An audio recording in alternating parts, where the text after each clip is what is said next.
Very well said. Chair recognizes Mr. Subramanyam.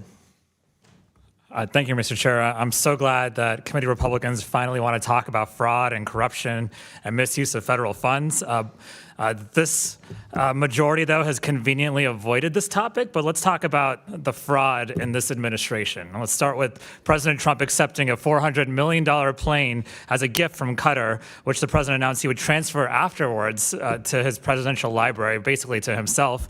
And then the president announced a $1 trillion economic agreement with Qatar and a security guarantee for them as well, an unprecedented one. Next, Trump has also accepted hundreds of millions of dollars in undisclosed amounts for his ballroom project, including from companies who had civil and potentially criminal charges that were then dropped against them by this administration. And it's not just President Trump. Secretary Kristi Noem has paid more than $200 million in DHS ad contracts last fall and bypassed the normal competitive bidding process to award some of the funds to a firm with deep ties to herself. And then Secretary Noem also spent $170 million of taxpayer dollars on new jets, including one for her own private travel.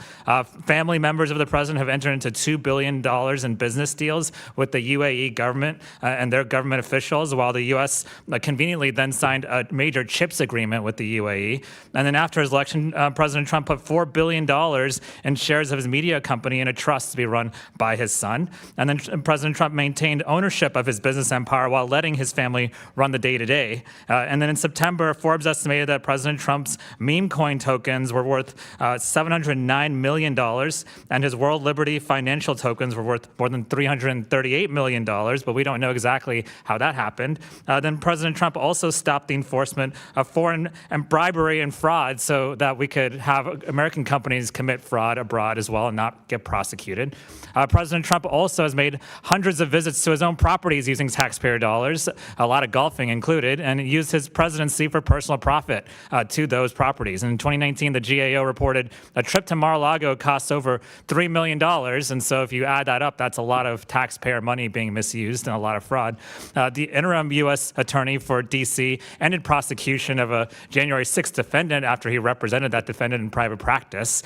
President Trump pardoned fraudster Trevor Milton, a former CEO convicted of fraud in 2022, who, with the stroke of Trump's pen, escaped paying the $600 million in restitution that prosecutors argued he should pay to people who've invested in his company. According to the Washington Post, at least 20 people who have received clemency from Trump were given forgiveness for financial penalties totaling tens of millions of dollars.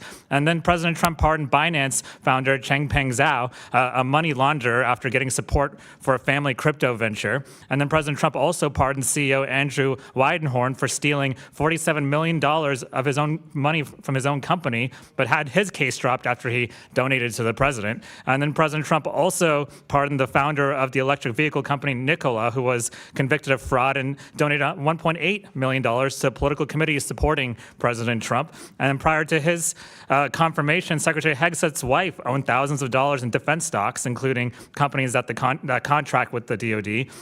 And DoD Secretary Hegseth brought his wife, who has defense company investments, to meetings with foreign defense officials at a NATO gathering where Ukraine policy was discussed. And from recently passed funding legislation, U.S. senators can claim over $500,000 in taxpayer dollars over phone record collections during the January 6th investigation. We just commemorated the 5th anniversary of January 6th.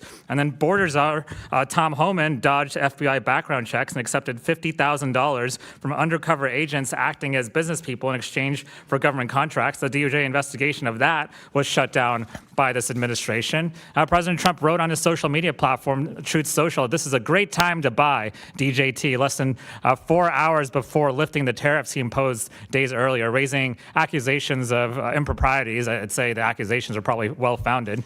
President Trump's FBI director has reportedly used taxpayer dollars to escort his girlfriend's friend home from partying in Nashville. RFK Jr., the secretary, refused to fully cut ties to a vaccine lawsuit against a pharmaceutical company while serving as secretary, arrangement that profits from the suit would go to his son.